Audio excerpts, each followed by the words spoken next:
Tension Shivaji మాట్లాడుతున్నారు, live ద్వారా చూద్దాం. ఇది ఏం టెన్షన్తో మాట్లాడాడు? జడ్జి అయినా, ఈవెన్ కేసు తీసుకునే ఎస్ఐ అయినా ఉమెన్ కమిషన్ దాకా పోవాలన్నా అయితే ఈ రెండు పదాలు నాకంటే పెద్ద పదాలు ఎవరు వాడలేదా ఈ పరిశ్రమలో? నాన్నే ఎందుకు నేనేం చేశాను? అమరావతి రైతులు ఆడవాళ్ళ మీద బూటు కాలేసి తొక్కినప్పుడు నేను మాట్లాడా, నేను నిలబడ్డా, ఎన్నో సందర్భాల్లో నిలబడ్డా. జంజీ కోసం ఫైట్ చేశాను నేను. రాబోయే తరాలైరా ఇవన్నీ, మీరు తినేస్తారేంట్రా అని అడిగాను నాయకుల్ని.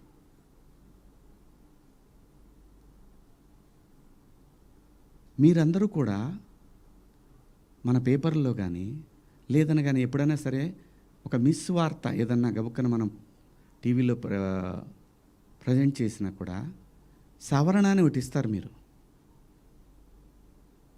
మనుషులు మనం సమర్థించుకోవట్లా, పొరపాటు జరిగింది అని చెప్తున్నాను నేను. దానికి మీరందరికన్నా కూడా ఎంత ఇది ఉందో కానీ నేను ఎప్పటికి సెట్ అవుతానో నాకు తెలీదు. నా ఆవేదన అంతా ఆ చిన్మయ్య గారి దగ్గర నుంచి అలా అలా అలా అలా అలా అలా వెళ్ళి ఉమెన్ కమిషన్కి వెళ్ళిపోయి వాళ్ళు నాకు మెసేజ్ పెట్టి నువ్వు 27వ తారీఖు మా దగ్గర అటెండ్ కావాలి అని. అమ్మ నేను ఆల్రెడీ క్షమాపణ చెప్పాను, వన్స్ మేము రిలీజ్ చేసిన తర్వాత రావాలి. వెళ్తా, చట్టాన్ని గౌరవించాలి, ఖచ్చితంగా వెళ్తా. వెళ్ళి ఒక అపాలజీ లెటర్ ఇస్తా, నాకేం ప్రాబ్లం లేదు, నేనేం సిగ్గుపడను. నేను తప్పు చేసినప్పుడు క్షమాపణ చెప్పడంలో తప్పేముంది? ఏమీ తప్పులేదు. ఇష్టం వచ్చినట్టు మాట్లాడుకుంటున్నారు. ఒక బార్కి వెళ్తే డ్రెస్ కోడ్ ఉంటుందండి, ఒక పబ్కి వెళ్తే డ్రెస్ కోడ్ ఉంటుంది. షూ లేకుండా లోపలికి రానీడు. కొన్ని పబ్బుల్లో అయితే గర్ల్ ఫ్రెండ్ లేకుండా రానీడు.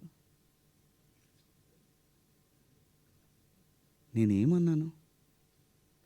మనిషి ఆదిమానవుడు కోతి నుంచి మనిషిగా రూపాంతరం చెందిన తర్వాత ఇంగితం ఎక్కడ స్టార్ట్ అయిందంటే ఈ శరీర భాగాలు కనపడటం కరెక్ట్ కాదే, ఏదోటి కట్టుకోవాలి అనే జ్ఞానం అమ్మకు వచ్చిందో నాన్నకు వచ్చిందో తెలీదు, వచ్చింది. అలా అలా బట్టలు తయారు చేసుకునే లెవెల్కి వచ్చి బట్టలు కప్పుకోవటం, బట్టలు వేసుకోవటం దాకా వచ్చింది. మంచిగా వేసుకోమంటాం తప్ప అండి? కాదు, ఇదేం సిస్టము, ఆ సిస్టమ్కే పోతామన్న వాళ్ళు పోవచ్చు, ఎవరూ తప్పేం లేదు. ఎవరిష్టాలు వాళ్ళై.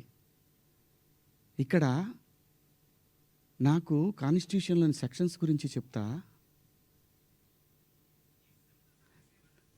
ఈ సెక్షన్ ప్రకారం మహిళల్ని అని చెప్పి టిఎఫ్ఐ ఉమెన్ వింగ్ పెట్టారు. చట్టం నాకు తెలుసు, కాన్స్టిట్యూషన్ చదువుకున్నాను. భారత రాజ్యాంగము హక్కులతో పాటు బాధ్యతలు కూడా ఇచ్చింది.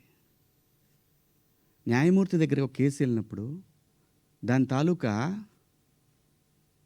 ఇంటెన్షన్ చూస్తాడు.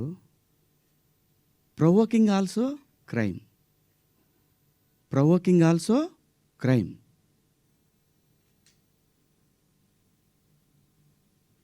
చాలామంది పెద్దవాళ్ళు, మన సీనియర్ సిటిజన్స్ అందరూ కూడా ఎందుకు అలా మాట్లాడతారు అంటే నెక్స్ట్ జనరేషన్కి వాళ్ళ సంస్కృతిని క్యారీ ఫార్వర్డ్ చేసి వెళ్తున్నారు. వేసుకుంటారా వేసుకోరా మీ ఇష్టం అమ్మ, నేనెవరిని చెప్పటాకి? అలా పోయినప్పుడు ఆ పిల్ల ఇబ్బంది పడితే అది చూసి తట్టుకోలేక మాట్లాడానే తప్ప ఎవరే బట్టలు వేసుకుంటే నాకేంటండి? పోనీ మీరు ఎవరన్నా ఆ పిల్లకి అండగా నిలబడ్డారమ్మా? ఒక్కళ్ళన్నా నిలబడ్డారండి? ఇది తప్పు, ఇంతమంది ఒక ఆడపిల్ల మీద దాడి చేయటం అని మాట్లాడారా? ఆ బిడ్డ కోసమే నేను మాట్లాడాను.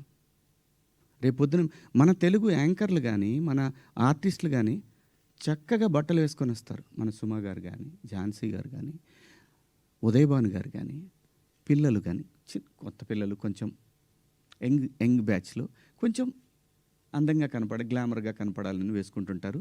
దానికి నెటిజన్స్ నుంచి వచ్చే సజెషన్స్ తోటి వాళ్ళు మార్చుకుంటారు. ఆ అమ్మాయి బయట నుంచి వచ్చిన అమ్మాయి, మనకి రెస్పాన్సిబిలిటీస్ కూడా ఉంటాయి కదా. నేనెవరిని హక్కుల్ని హరించడానికి? నేను ఎవరిని అనలేదే పలానా వాళ్ళ పేరు పెట్టి. బలైంది ఎవరు ఇప్పుడు? ప్రజల చేతిలో బలైంది ఎవరు? నాకేంటమ్మా, నాకేంటి అనసూయ గారు, మిమ్మల్ని ఎందుకంటాను నేను? అసలు మీరు ఎందుకు వచ్చారు దీంట్లోకి? నేను మిమ్మల్ని ఏమన్నా అన్నానండి? నేను అన్నాను, అమ్మా బయట నుంచి వచ్చిన హీరోయిన్లు కానీ మన హీరోయిన్లు, ఎగ్జాక్ట్ వర్డ్స్, హీరోయిన్లు కాస్త ఫంక్షన్లకు వెళ్ళేటప్పుడు కొంచెం మంచి బట్టలు వేసుకొని వెళ్ళడమ్మా, మనకి ఎందుకు ఈ దరిద్రం బయట, వాళ్ళందరూ ఎగబడతారు. నిన్న మనం అక్కడ చూసాం కదా, మనం కొత్తగా చూపించేది ఏదైనా తర్వాత ఒక పదం వాడాను, విచ్ ఈస్ రెడిక్యులస్. నాకు వాడకూడదు ఆ పదం. నాకు ఇప్పటికి కూడా అది ఎన్నాళ్ళు హాంట్ చేస్తా తెలీదు. నేనా ఈ పదం వాడింది అని. ఓకే, నేను మనిషినే, నాకు కర్మలు ఉంటాయి, పొరపాటు జరిగింది.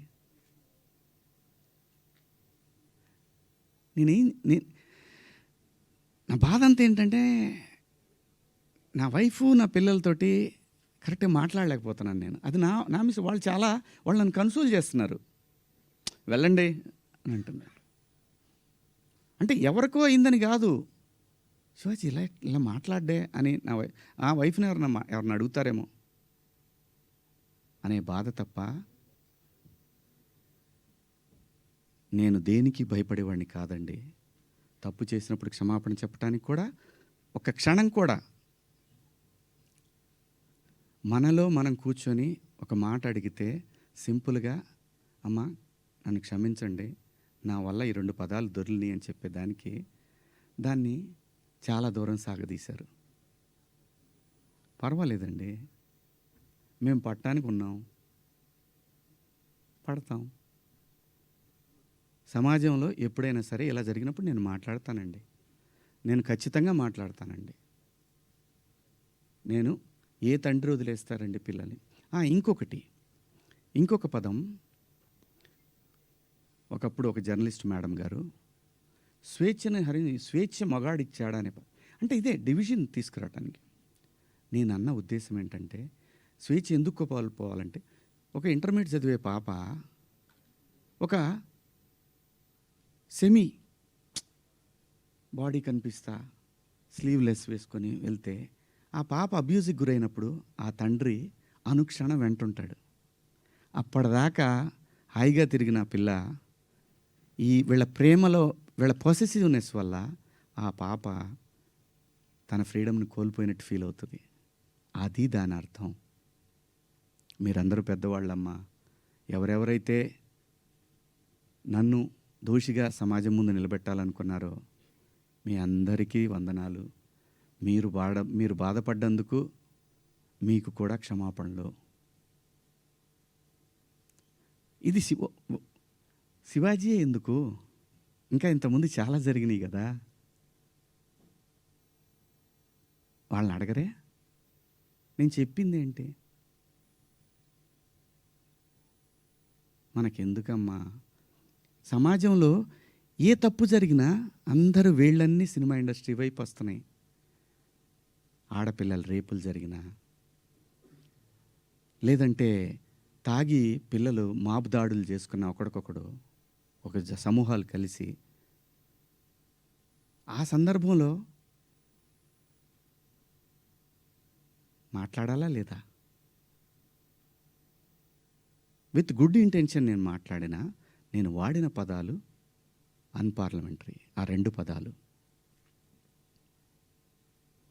ఇంతకు మించి నేను ఏ తప్పు చేయలేదు.